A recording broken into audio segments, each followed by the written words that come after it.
Hello and welcome to Material Matters with me, Grant Gibson. We've been going for 2 years now, but for listeners who might be new to all this, the idea behind the show is that I speak to a designer, maker, artist or architect about a material or technique with which they're intrinsically linked and discover how it changed their lives and careers. In the days before the virus, we'd visit our guests in their studios or workshops, but for now we're making do with the internet instead. Today's guest was one of the first names I jotted down on the list of people I wanted to interview when I started the show. I'm not entirely certain why it's taken me all this time to arrange a chat. Thomas Thwaites graduated from the Royal College of Art in 2009 with a piece that has gone on to become genuinely iconic.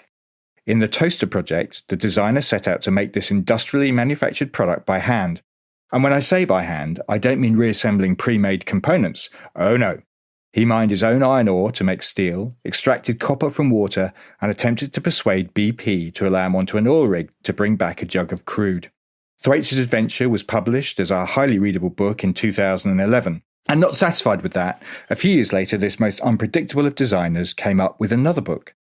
Goatman, How I Took a Holiday from Being Human, charted his quest to live his life as a goat and cross the Alps on all fours, eating grass along the route. It was described by designer Anthony Dunn as a wonderfully eccentric, at times absurd, but always thoughtful reflection on one man's journey into the wilder regions of design. Thomas, are you there? Yes. Hi, Grant. Hi. Thank you for that kind introduction. Yes, reasonably accurate. Yeah. Yes. Good. Thank you. Yeah. I'm right in thinking you've just become a father. How's it all going? It's going well. Yeah. Father for the second time. It's lovely, interesting, lots of fun. Tiring. Yeah. And you start kind of wondering about doing those kind of all-night sessions in the workshop or whatever, to get that deadline, and how feasible that is, at least at the moment anyway, for the next few years. And I have yet to tell her that I tried to become a goat. my daughter, who's 3, and I don't know. Yeah, she's curious about my job. Yeah, we'll see how she takes that. You haven't told her about becoming a goat? No. Because her friends will love that at primary school. You ought to go in for What the Daddy Does Day. Yeah. Maybe just a surprise on that day or something. Yeah, I don't know. I think I'm sort of waiting for her to just kind of pick up the book and then open it and then, oh, that's you, Dad, and then I can explain maybe. I mean, how do you work, Thomas? You talked about a workshop. You have a studio, a workshop somewhere where you come up with stuff. It's sort of project to project, really. I think a lot of my work is emailing and kind of getting a project together, and so I don't need to be in a kind of making dusty workshop all the time, because it takes a kind of lot of setup and so on. So it's only, I've got some friends who have a wonderful equipped space that I go to when I need to. But yeah, apart from that, it's, I don't know, I sort of see it, the life of a kind of designer in my sort of particular area is emails, kind of trying to sort of research and get in touch with people to go and kind of visit them and interview them, and, a lot of sort of desk work punctuated by desperate bouts of actually trying to put stuff together and get it working, kind of thing. And how have you coped with the pandemic? I mean, obviously you've had a child in the middle of it, but has it affected your practice? In terms of money and stuff, yeah, I lost a lot of potential avenues of things that I was exploring. So that was a bit saddening, really, because some really great shows and then nothing. Can you tell us what you might have been doing had all this not happened? Well, so Broken Nature, Goatman was in Broken Nature, which was put together by Paolo Antonelli. Who's been on the show. Yeah, right. And that show has been taken to MoMA in New York. But because of the pandemic, there were big restrictions on which actual objects they were able to show. And Goatman is being shown there just in digital form, which is really sad because it was going to be in a physical form, and that may still happen. We'll see. So there was that and various other things as well. When you talk about a physical form, you mean the kind of the legs and the arms, or how does it take a physical form? Not a live goat, I presume. Well, I mean, I did do a live performance at the V&A once in my kind of apparatus, my exoskeleton, and that was a bit of a sweaty talk from me. But anyway, yeah, so the physical form of the work is the apparatus and the kind of bits of various kind of other things that were used in the sort of creation of the experience, I suppose. The prototypes and various sort of goat bits, goat bones and so on. Yeah, so a kind of assemblage of objects. An assemblage of goats. Yeah, exactly. And they represent the different ways that I went about trying to do this impossible transformation. Yeah. Well, we will get into that because, I mean, as I said in my intro, when I first started this podcast in 2019, your name was one of the first I jotted down as a potential guest because of the Toaster project. And it was the project you graduated with from Design Interactions at the Royal College of Art in 2009. Do you get fed up of talking about it? I hope not in the context of this show, but is it a weight? There was a period in time where it was very much that kind of, oh God, I can't be bothered to like talk about it anymore, because I was doing a bit more of the popular press kind of things, and the questions you get are always the same, and there's only so many times that you can tell like the funny anecdote or whatever. But that kind of fades and you're left with the project and, kind of have a bit of a break from it and stuff. And so once again, I'm very happy to kind of talk about it, and it's more interesting to talk about it in this kind of context than to a sort of more general journalist, or it's fun to talk about it to students. Well, I hope so. We'll see at the end of the show. Yeah, we'll see. Yeah. It took 9 months, involved travelling 1,900 miles around the UK. It cost you £1,187.54. And all to make a toaster that certainly back then you could have bought at Argos for £3.94, I guess. The obvious first question is why you decided to do it in the first place, Thomas. Yes.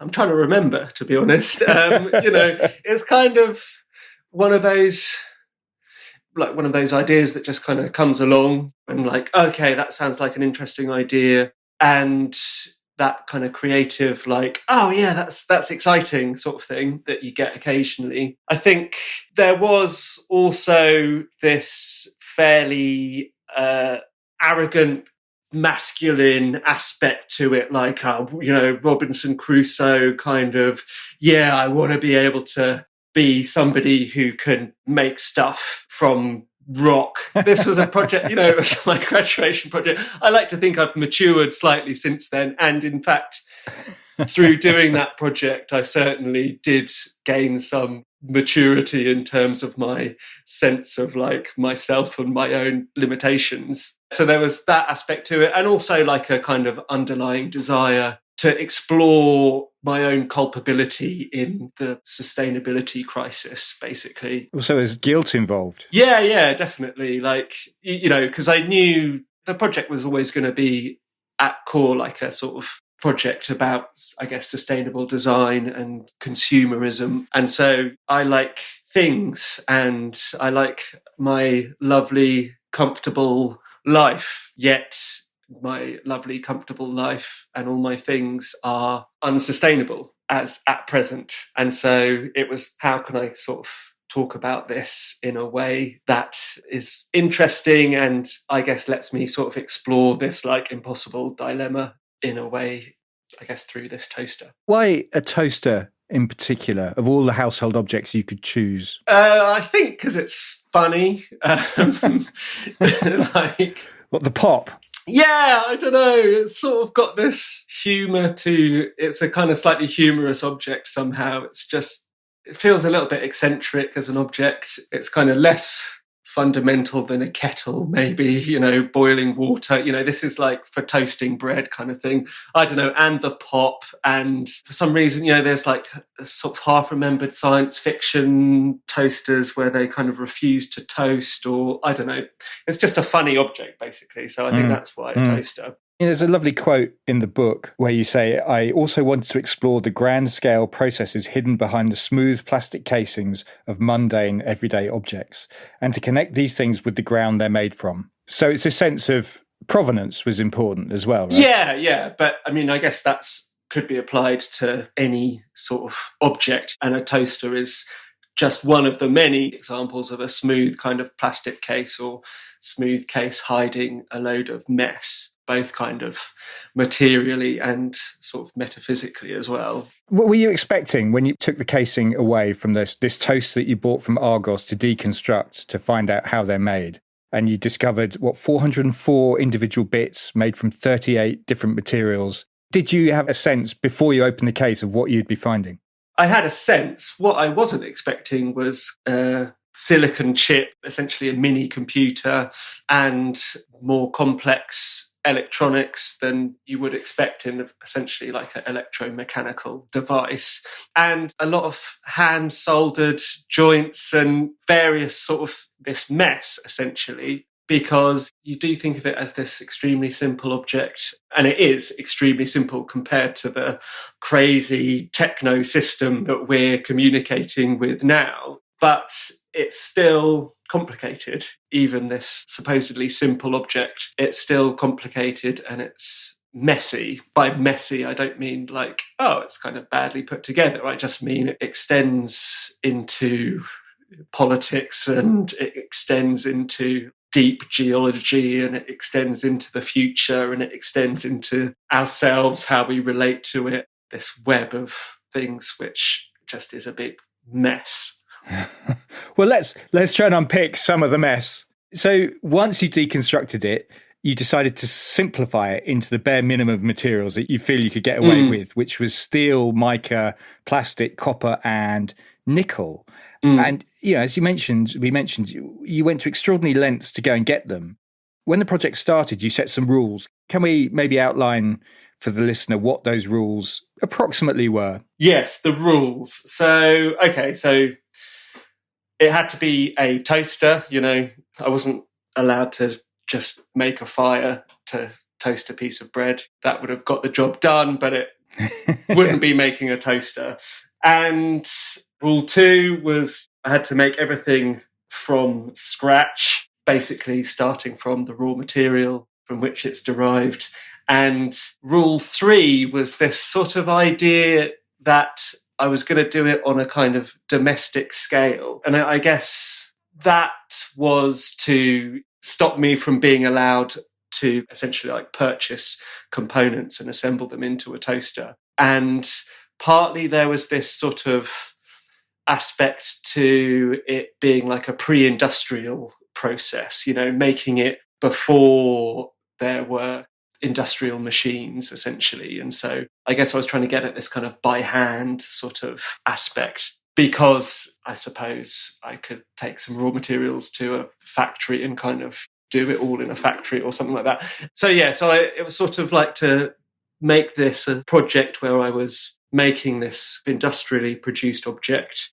I wanted to make it on this kind of small scale and in a sort of pre-industrial way. It's tricky because those rules are kind of not watertight, if you see what I mean.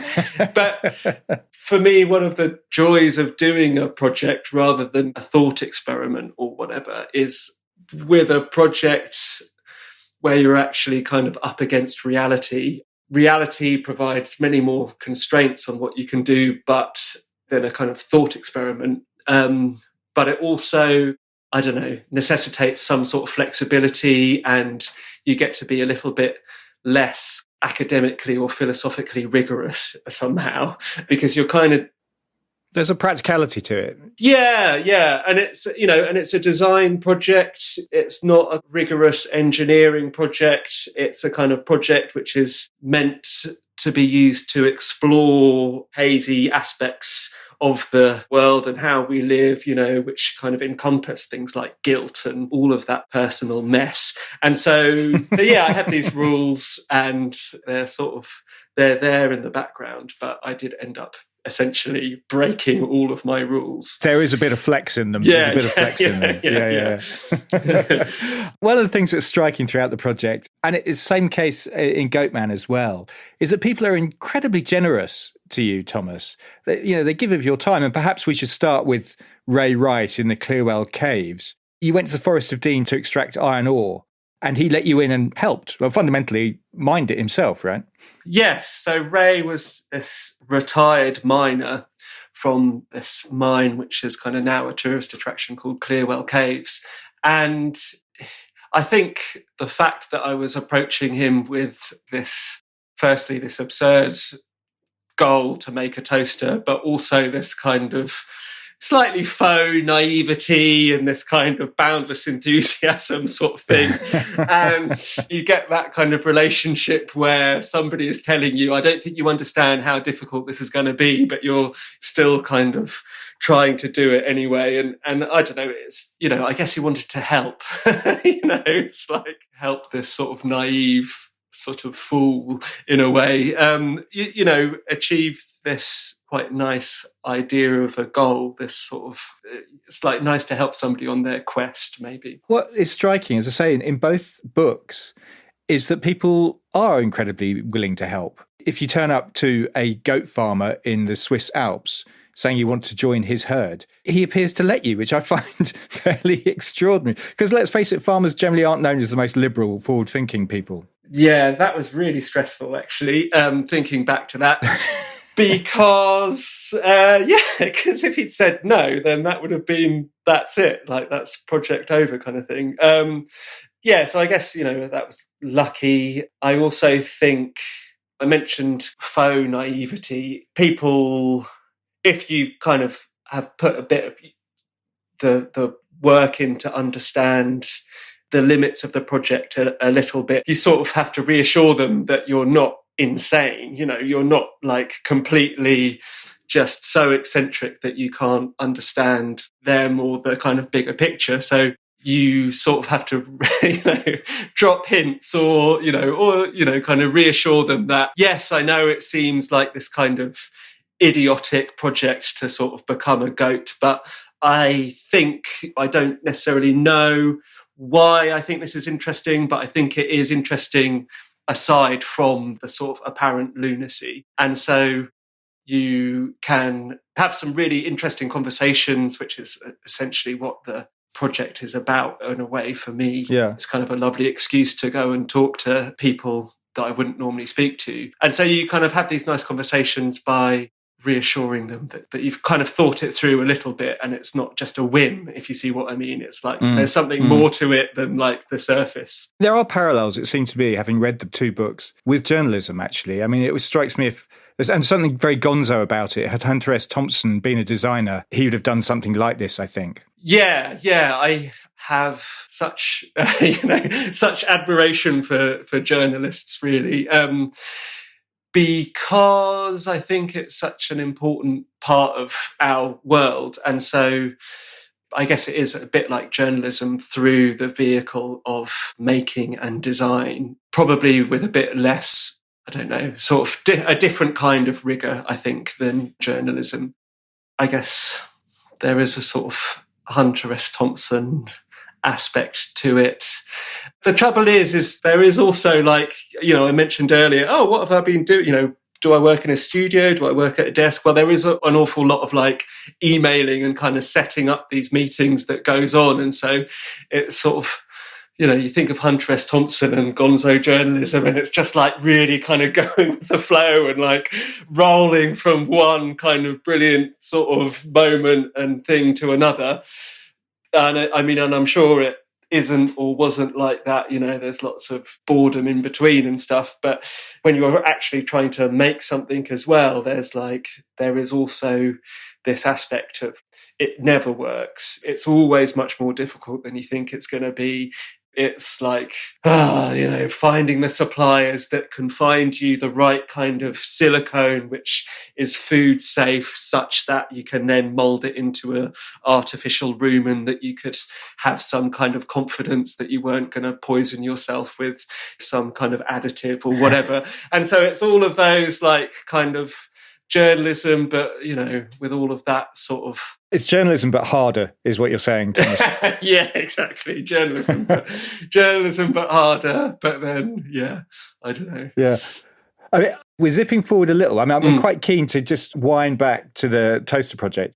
I was quite intrigued Because one of the things I love about your books particularly is that you take a subject, but then you branch off. And for the reader, you learn stuff. And one of the things I was quite intrigued by was that Herbert Hoover, who later became the president of the United States of America, translated a book on iron smelting, originally written in Latin in the 16th century. And this became your manual to smelt iron ore, which is extraordinary. Yeah. So De Re Metallica, this kind of like the first textbook written in the sort of Western sphere about kind of metallurgy, and such a brilliant kind of book. But you had to go back that far to learn these techniques, which I think is intriguing. Yeah. There's nothing else written later that could tell you how to do it because everything was on an industrial scale. Yes. I guess it relates also to the kind of experimental archaeologists who are writing about this text and then also attempting to recreate the sort of furnaces that they found evidence of and that were kind of drawn in this book. Yeah, so essentially you can kind of look in the book. The woodcuts diagrams are of one or two people with spades and a kind of set of bellows and charcoal smelting metal, and that is what you can do when you're one or two people with a spade and charcoal. So that's pretty much what you're limited to. In the book, I wrote that, the last time people were doing this kind of thing, this sort of artisanal iron smelting, was hundreds of years ago. But I've since learnt about artisanal smelting operations, illegal artisanal smelting operations, which kind of happen in the Amazon or Niger Delta. In Nigeria, there's kind of artisanal sort of oil refining operations and, kind of that artisanal mining, which is essentially sort of poorly regulated, dangerous sort of mining. And I've since come to reappraise this idea that you go back in time to, the smaller the scale on which you need to work.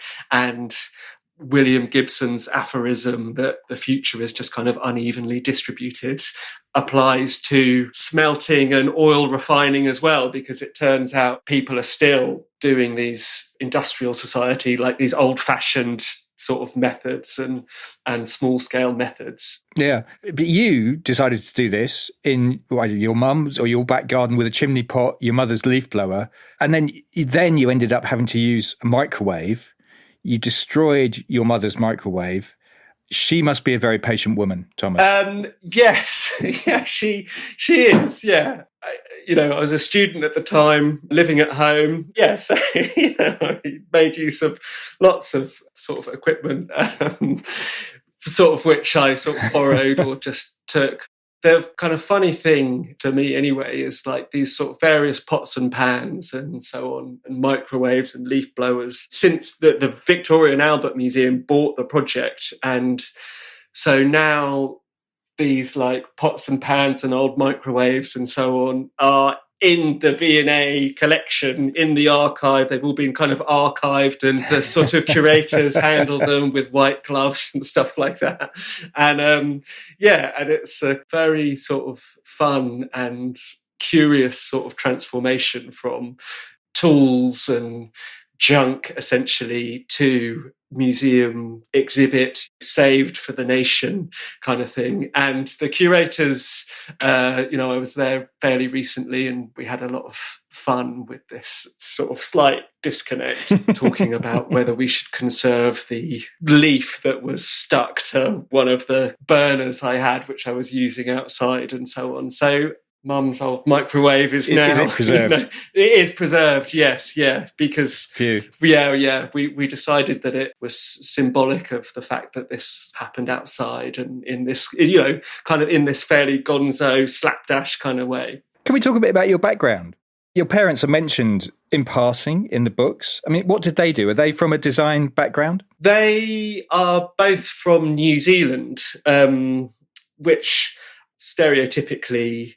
that generation from New Zealand, a lot of DIY. I've just read a memoir written by my dad's sister, which described their childhood.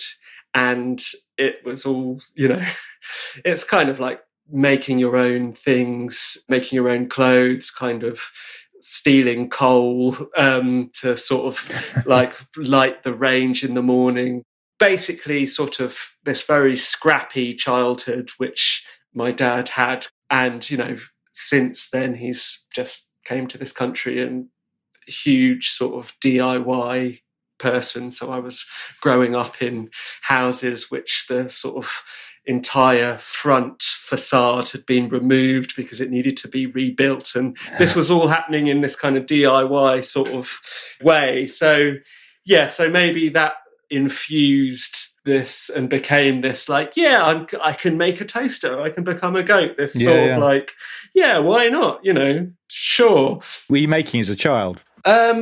I suppose so. I can't really remember, to be honest. I sort of did find it quite difficult to work out which side of the creative versus scientific, technical side of things I was going to be on. And so I was sort of constantly, in terms of education at least, flipping back and forth between the sciences and the arts and, trying to find some way of like, I don't know, combining the two, and then went to the Royal College of Art to do this course run by Anthony Dunn and Fiona Raby, which was all about sort of approaching the sciences from a design perspective. I mean, this notion of being a critical designer or a storyteller rather than somebody who creates products for industry, I mean, when did that develop? I suppose it developed partly during that design interactions, that kind of formative 2 years spent there. And I think, I really love stories. And so, I guess that's just another kind of natural aspect of my character as well. My mum did kind of children's books when she was working. So, I don't know.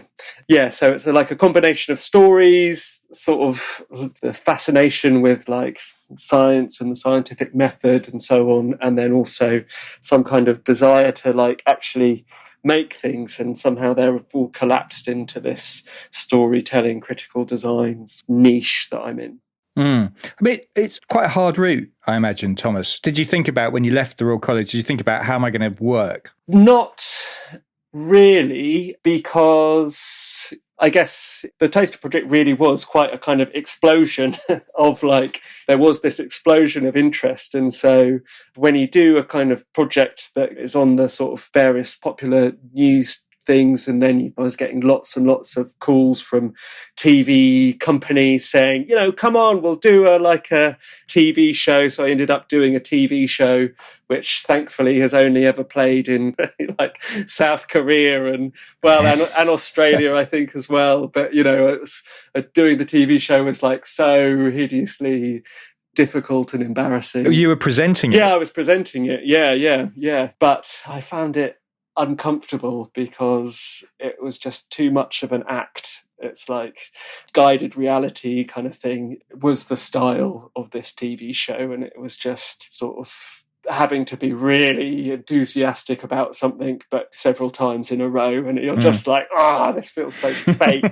But when I do kind of talk to students and stuff, of course, like the big question is like, okay, how do you make any money doing this kind of critically engaged or, this kind of critical storytelling sort of work? And it is difficult and it's not highly remunerated. It's like, maybe it's like having a podcast or whatever. It's like, it sounds very much like having a podcast. Exactly, and you're kind of calling on favors and sort of you're relying on other people's generosity, like kind of going to see them and, interview them, and you're like applying for grants and all of that kind of thing. It's fun and it's interesting, but you don't make a lot of money. That sounds very familiar.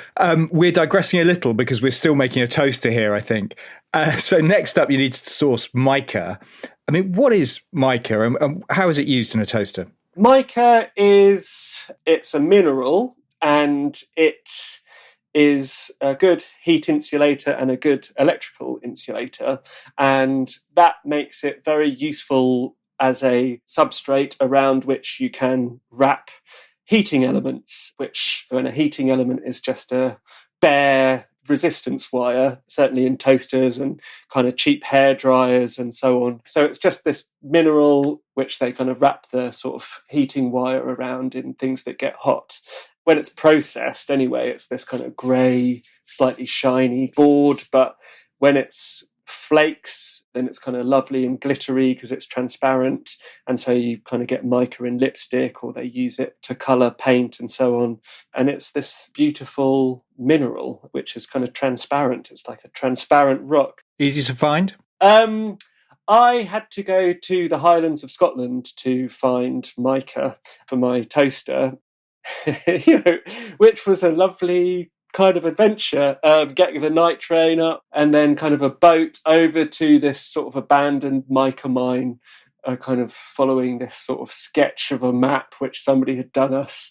That was like a real moment of like digging up the raw material from the ground, getting this mica out of this kind of abandoned quarry. And it's a fairly essential small part of a lot of modern conveniences. And then plastic, which was needed for the casing. So you needed crude oil, and you go to BP, but BP aren't playing ball. It seems to me the plastic is arguably the trickiest element of your journey through this product. Yeah. So talking about pre-industrial technology, you don't see much in the way of plastic. And I was determined to kind of have some plastic case, because I think that the plastic case is this way of hiding everything from the user or the consumer or whatever. I guess we can imagine all of our technological objects, if none of them had cases, then we'd be presented with the complexity of these things in a much more visceral way. Design is all about hiding the complexity from the user. You talk about user interface design and sort of styling of phones and so on. It's all about kind of making it simple or whatever. And I guess the Toaster project was about questioning that role for design and trying to use it to reveal complexity. And so, this kind of plastic case, I tried to get oil from BP. They were one of the people that I was trying to convince, pulling my like faux naivety, like really enthusiastic way with the kind of PR people there. They weren't playing ball. And so I ended up kind of breaking all my rules. And after trying kind of various bioplastics, potato starch plastics and so on, and kind of discarding that as a route because the plastic I was able to make just wasn't good enough, but also because there was something nice about going full circle and visiting a consumer electronics recycling factory and sort of talking to the people having to deal with the kind of waste toasters and stuff. And so I went up to this plastics recycling firm in Salford, and they gave me some old consumer plastic waste, and I ended up trying to sort of squish that into a toaster case using a wooden tree trunk compression mold that I'd made, and ended up with this grotesque version of a Argos toaster. What's kind of interesting is obviously this was 11 years ago now, slightly more. And when you're writing, and obviously when I've seen you talk about it back then, there's this kind of realization that we were arriving at the age of plastic, or the Anthropocene was a relatively new idea. And obviously that's now become much more developed. So one of the ways I let myself break this kind of rule that I needed to sort of be making all my components from raw materials was trying to argue that there's so much plastic in the environment now that it could be conceived of as a kind of raw material that you can mine. And indeed, kind of like various companies like Adidas and I think, Parley for the Oceans, and there's been various design objects that have been produced by plastic harvested from the sea. And so that was my way of basically being able to use recycled plastic, in that perhaps mining it is a kind of raw material in the environment now. Yeah, that's the flex on the rules. Yeah, exactly. Yeah. But the Anthropocene, it's an interesting concept. I mean, I think some geologists love it, some geologists hate it. I have read a lovely critique of the Anthropocene, which is along the lines of, it's like another anthropocentric view of the world, of the environment. we're a blip, if you see what I mean. Like, the Anthropocene is not a kind of epoch, it's a blip, it's a spike in the geological record. It'd be too grand to call it an epoch, at least at the moment. So I'm more towards it's a blip, really. Yeah, no, fair enough. Continuing the journey, you then will source copper for the pins of the plug. You travel to an old mine in Anglesey and you extract material from water rather than rock in that case. Yeah, so it's another metallurgical industrial process. Often, instead of kind of extraction through heat, you extract through kind of dissolving and electroplating. And so the water in this mine in Anglesey had become so polluted with copper that I could extract copper from it using electroplating. And then I cast the copper using cuttlefish shells, where you use cuttlefish shells as your mould because they're sort of heat resistant, calcium carbonate or whatever. And then you tip the molten copper into these cuttlefish shells, and then it's this ancient sort of jewellery casting technique, sort of beautiful thing somehow, because on the spurs you get the imprint of the cuttlefish bone, and it's just a kind of lovely thing somehow. And do you have a sense, was there a point during the project where you kind of thought to yourself, I'm not quite going to be able to produce the toaster that I thought I might have been able to begin with? Definitely. Although I did start the project thinking, it's got to be a pop-up toaster, which means a spring and so on. Like, producing spring steel is way, way, way beyond anything that I was capable of. And I realised that fairly early on. But I suppose you get swept up in just the sort of doing it bit by bit, and, it's working, half working, and it's only until you're forced to stop by some kind of deadline that then you kind of get to take stock and think like, wow, this final thing is very far off what I was initially believing I'd be capable of. No springs, no steel even, just wrought iron, sort of very impure copper, and all sorts of problems. What's interesting is, as it goes on, news of the project is obviously out there, leaking onto the internet, and you get an email from Alaska letting you know that the project is being kind of manipulated, I guess it's safe to say, by a company that's proposing an open pit gold mine near a salmon fishery in Bristol Bay. I mean, that seemed to give you pause for thought. Yes, the Toaster project does have this like dual sort of, can be taken in many different ways, but it's often found itself held up as an uncritical example of how reliant or how much industrial capitalism has made possible. And so it was on this kind of blog of this kind of mine company, which was sort of holding it up as like, oh, mining does so much good for the modern world. And then I've also had emails from like the Koch brothers, the sort of very right-wing libertarian company, really, who operate in the States, for the most part. And they wanted to include it in their educational materials at a kind of business school that they have as an example of like market economics, fundamentalism, a designer attempted to do it all himself and this is what he got kind of thing. And there is that aspect to it because, like I said, we have all these wonderful, comfortable things and they all kind of come from all over the world and it's amazing. But then there's this also other aspect of the project, which is the pricing of it, which is, are these things kind of too cheap, essentially? We're not paying the full cost of them. They're, we're not paying the cost for the environmental cleanup is really what you're saying. Exactly. There, right? Because, in economics, there are all these externalities which aren't included in the final price that we pay. And so taking the mobile phone as the example, they get replaced every 3 years or whatever. Well, part of the reason they can be replaced every 3 years is they're sold at a price which makes it just about possible to do that. And of course, Apple and Google and Samsung, they're all trying to get that price just right, just enough to like let us be able to kind of pay them more money every 3 years, but not so cheap that they're not making as much as they could. Like the sort of very beginning of an economics textbook is all about setting a price and supply and demand and all of that kind of thing. And it's not until the very end that you start getting to externalities in the kind of market, whether they be environmental pollution, or kind of social, people working slave wages, under poor conditions or whatever.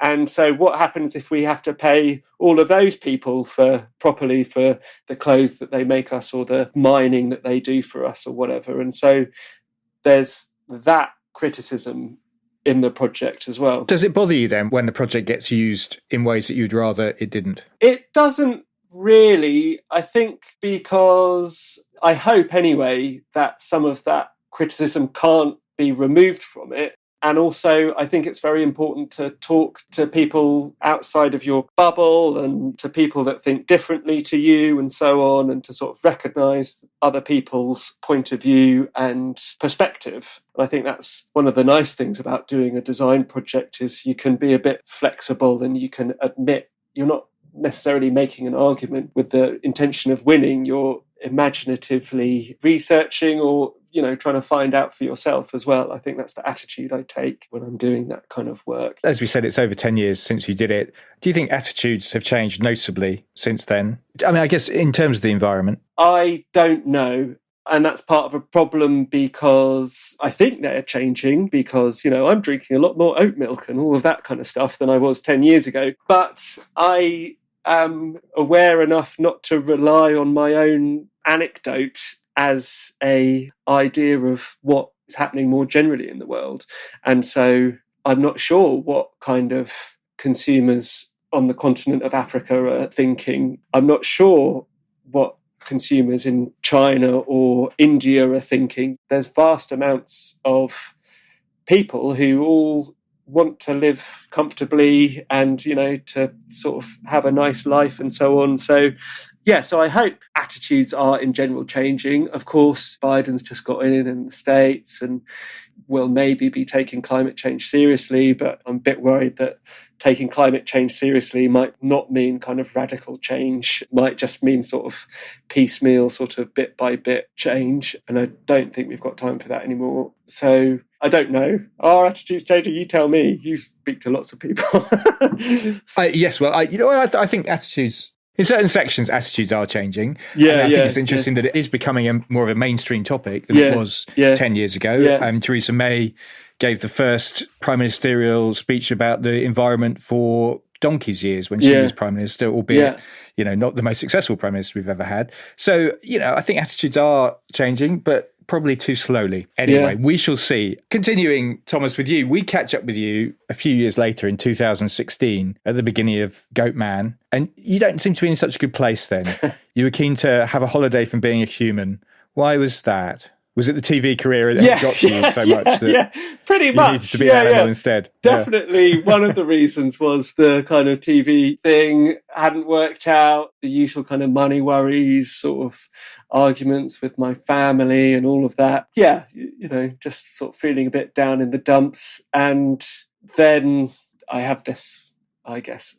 epiphany, which is, wouldn't it be much simpler to not be a human and just to kind of have a holiday from worry and regret and just gallop away, just escape? And so that was the germ of this idea to... And initially the plan was to be an elephant. Yes, it was to be an elephant. I don't know why necessarily to be an elephant, just seemed it looked a bit fun. You'd have a trunk and you'd have to be able to squirt people and that'd be fun. But after getting some funding to become an elephant from the Wellcome Trust, I quickly realised that elephants also have some sense of certainly worry or regret, or, But their mortality, isn't it? They do mourn the dead. Exactly. They have a kind of a sense of their own mortality, and they live in complex social groups, complex families with friends and enemies, and, and all of that was exactly the kind of thing I was trying to escape from. And so I was left with this conundrum of having all of this kind of wonderful grant money to become an elephant and then not wanting to be an elephant anymore. Well, you took the obvious next step, which was to visit a shaman in Copenhagen to find out what to do, right? Yes, and it is sort of the obvious next step, because who are, kind of experts in sort of human to animal transformation? Well, like shamans, and so I suppose I went to consult this shaman to find my spirit animal or whatever. And she was great, and immediately called me an idiot for thinking I could become an elephant, and said, of course I should, you need to become a goat. She was absolutely right. So a goat it was. And it was a really all-encompassing effort you took to be a goat as well. I mean, you mentally tried to be a goat. You take mind-altering drugs in an attempt to reach a higher level of consciousness. And you differ from Hunter S. Thompson in that he would have loved that. You didn't seem to get on with them so well. Yes. Yes. The less said about that, the better, in a way. That's a kind of anecdote for a late night in a bar or something like that. Yeah, so mind-altering drugs didn't go well. But I think it wasn't just about thinking I was a goat, I suppose, but I wanted to explore something else. And that was a little bit to do with technology and, what are the limits of our technology, I suppose. And in a way, again, it goes back to this it should be simple to make a toaster. I was sort of thinking, it should be simple to downgrade my human body and mind to that of a kind of lower form of life, a goat, a lowly goat. So, it should be fairly doable to, kind of go from sort of complex human to a lowly, simple goat.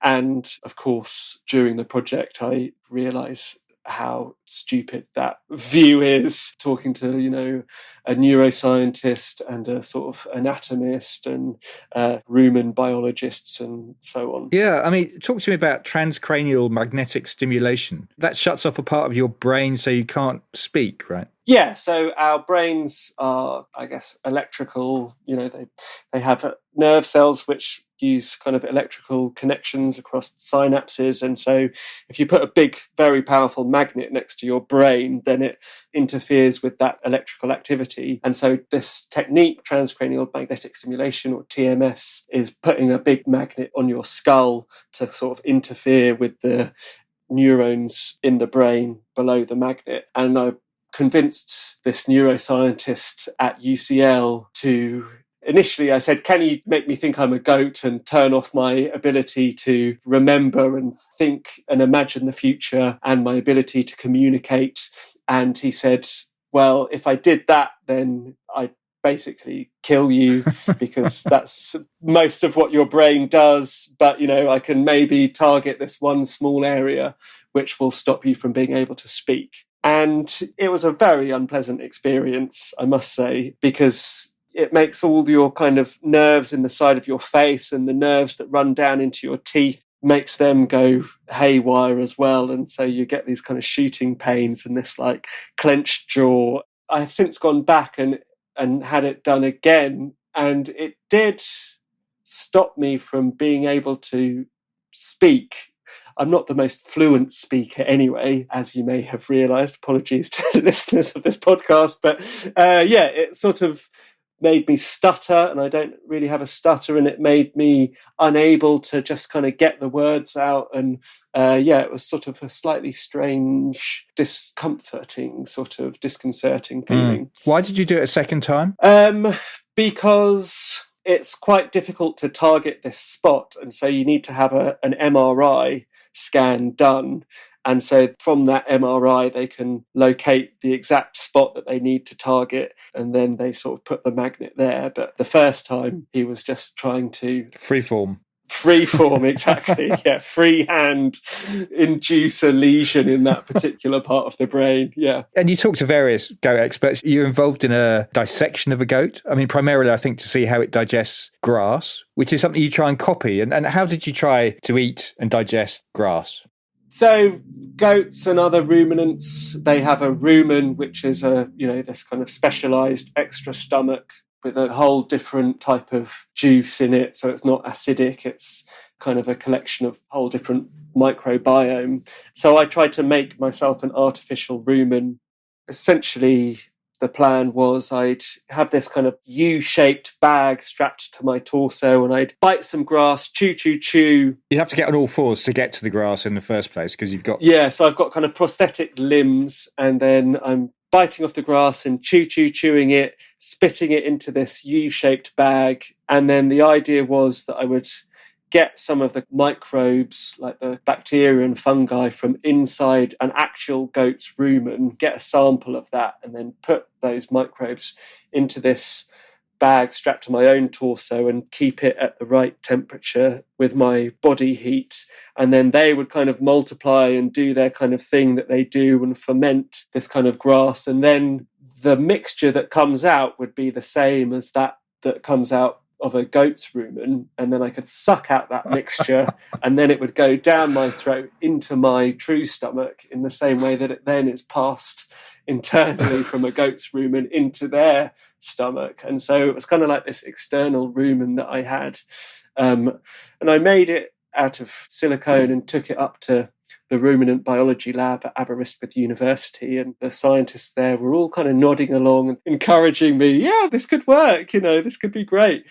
But I just needed to get them to give me a sample of that fluid from inside a goat at the right time. And they said they would, but when it came to the crunch, they just sent me a letter drafted by their legal department saying that any suggestion that they had encouraged me to do this at all was false and they could not be held responsible, etc., etc. And they certainly wouldn't provide the sample of rumen fluid.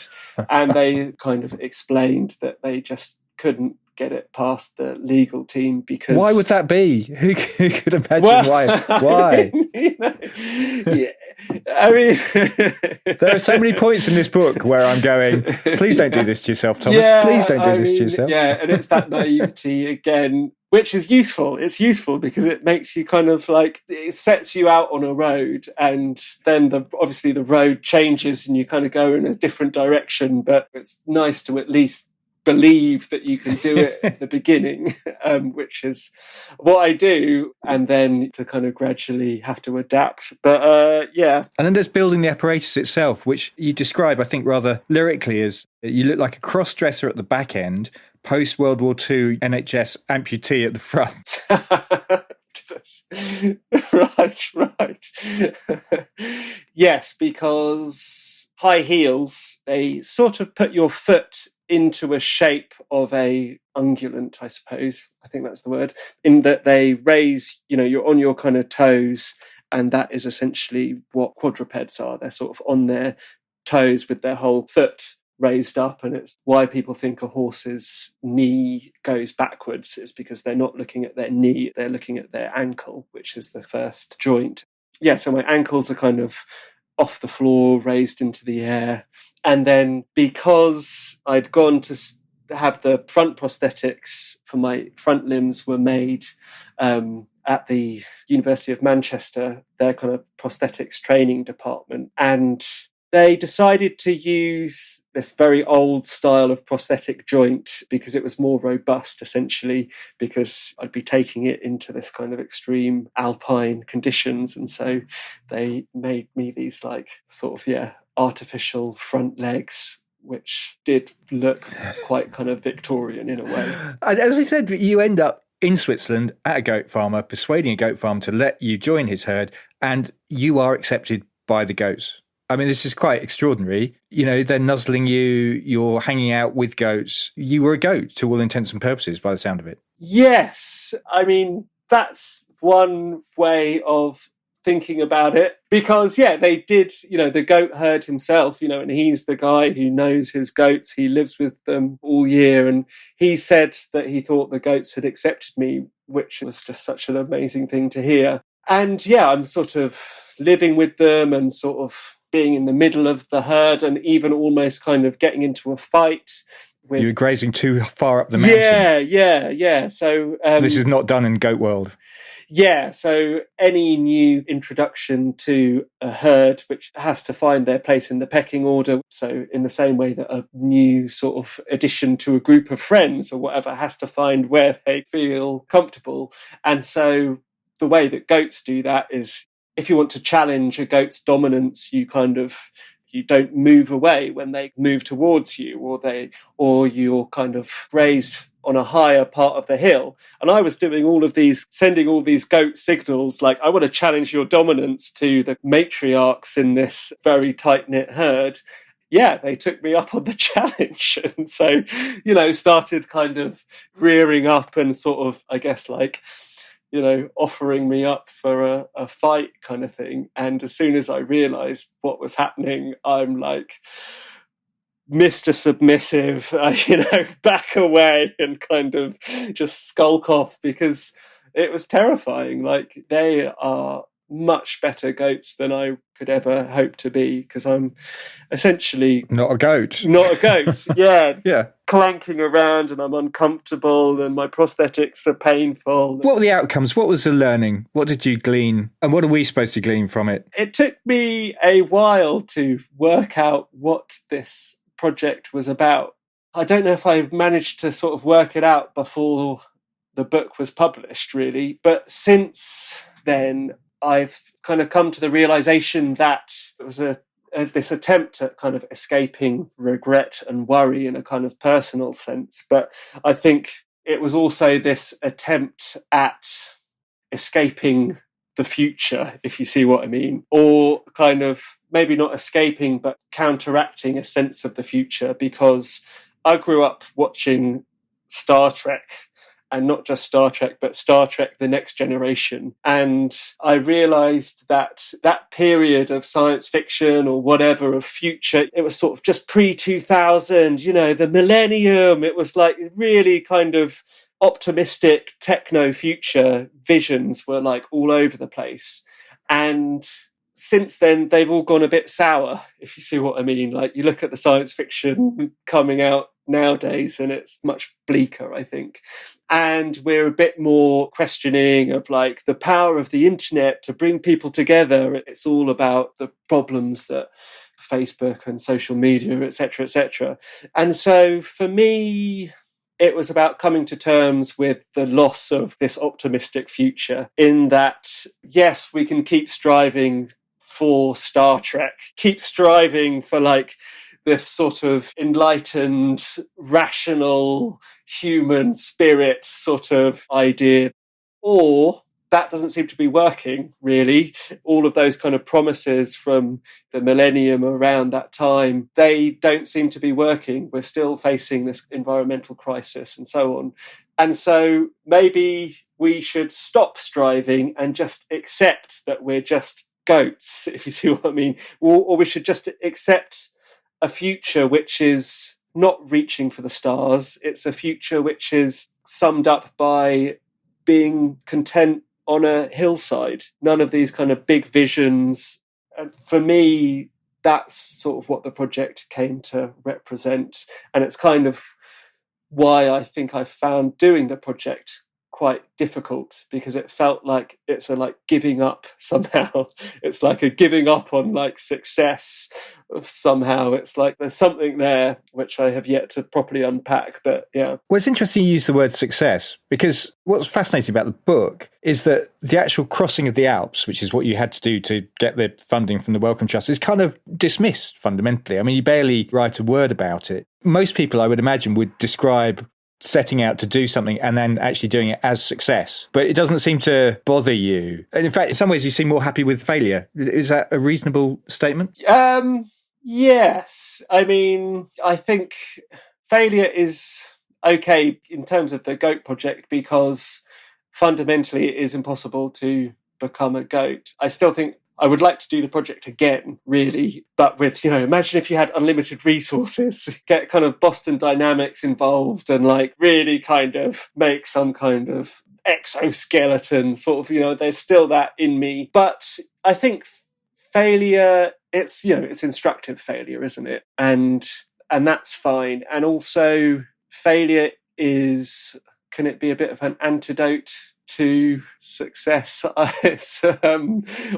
to like the kind of narrative of success that you get in other sort of business sort of settings. Well, it's become quite fashionable failure, though, It hasn't it? has, There's lots yeah, of podcasts and books out there where actually everybody's succeeded in the end. They have failed, but they generally succeed. Yeah.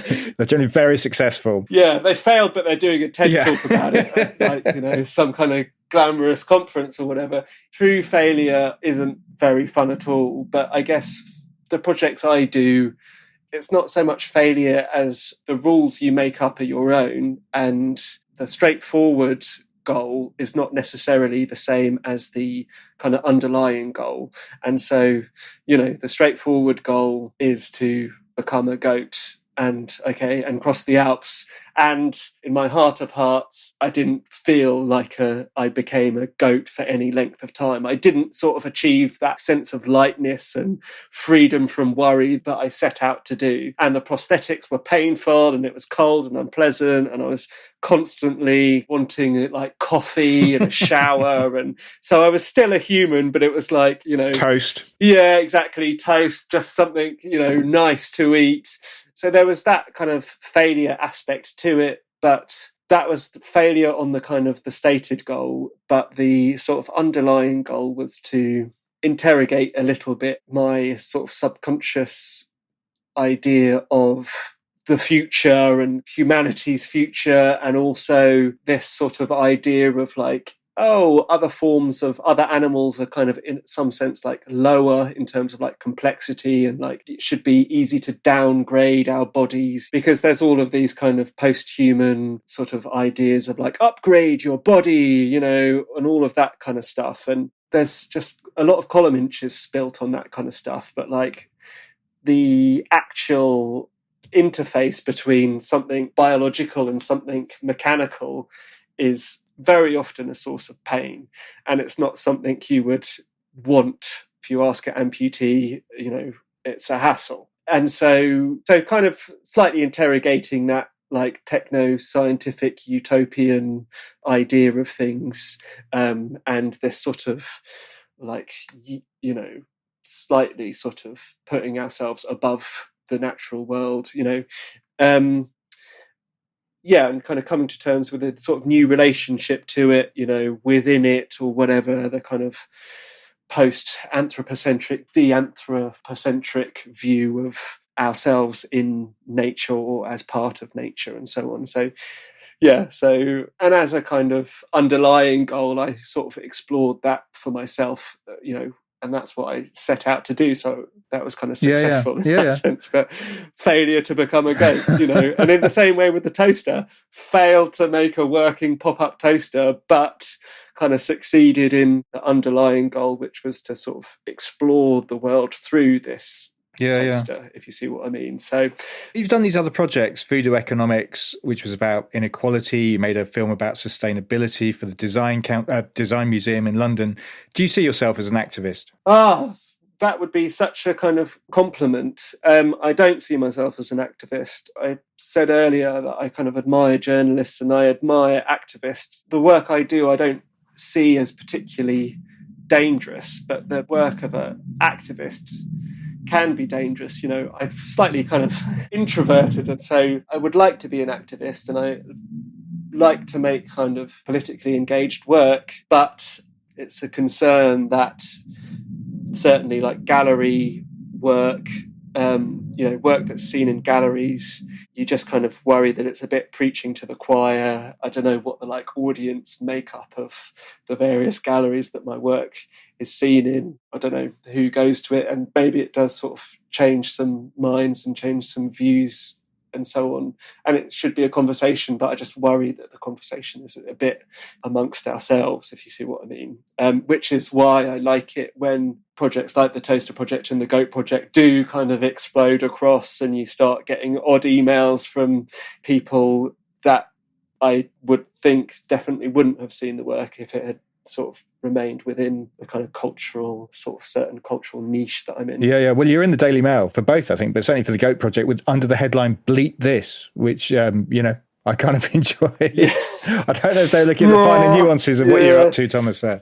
Yeah, I know. And that's and then that's the other worry. It's just fluff and it's getting in the way of it's just taking like attention away from actual sort of activism. It's full of worries, but I guess we just do what we can do and sort of hope for the best. But you don't take yourself seriously, and I wonder do you sometimes think that's a flaw? More and more thinking it's a flaw. I do take myself seriously, but I try to have a bit of humility as well, and maybe that kind of overlaps into the perception of not taking myself seriously. I don't know. And of course, I do think that humour is a good way of reaching out or whatever and crossing into different domains and so on. So it doesn't always have to be serious, but I guess maybe humility and unseriousness maybe slightly blur a bit. I'm just maybe too aware of like the sort of, the limitations of my own projects and what I do. I spent a couple of years in America and definitely, I think, faced that like slightly British sort of problem of like being a bit too self-effacing and so on. And you just rely on other people to like see what you mean. Fair enough. Look, I have taken up loads of your time. You have a young family next door. I should definitely let you go. But just final question, what's next? Are there more books on the horizon? I've got this idea that I want to make a harmless car, and it's another impossible goal that I've got this feeling that, that it's interesting as something to pursue. In a sense, it would be a kind of continuation of the Toaster project and Goatman, the two projects we've sort of discussed the most. And the reason why I want to think about it is because it's this other kind of conundrum, and it's essentially everything we do is harmful and every kind of designed object is harmful. And I'm kind of thinking about this framing of design as just a way of transferring harms. You can think of it as or economics as a way of transferring harm. Of course you can think about the upside, which is like, it's a way of transferring goods and benefits, but I'm just kind of curious about what would be interesting if we think about just the downsides. And I think it's interesting because it's a very direct way of linking the objects we design and use to justice, essentially, because it's another story perhaps. But so I want to make this harmless car. And that's what I'm doing at the moment. And as you can imagine, it's proving a little bit more complex and difficult than I first thought. Yeah. So, yeah. Very good. Well, look, that's a lovely, lovely, lovely place to leave it. Thomas, thank you so much for your time. I really appreciate it. Thank you, Grant. Nice to talk to you.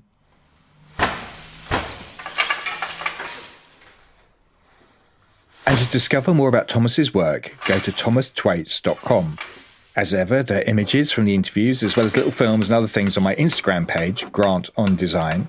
And you can find all the podcasts that I've done, sign up to my newsletter, and lots of other stuff at grantondesign.com. Finally, and this is really important, if you've enjoyed listening and want to see this podcast flourish, then please rate and review on Apple Podcasts or wherever you listen to this from. And it would make me incredibly happy if you went to my Patreon page and made a pledge at patreon.com/Material Matters. Just so you know, I've introduced a new tier. So now for only £3 a month, you can receive exclusive posts, blogs and thoughts from yours truly, as well as getting access to each episode before it's published to the wider world. Material Matters is a completely independent concern, and any help you can offer would be hugely appreciated. Ultimately, you'll be helping to take the message of the importance of materials, skill, craft and design to a whole new audience. Thanks so much for listening, and please stay safe and well.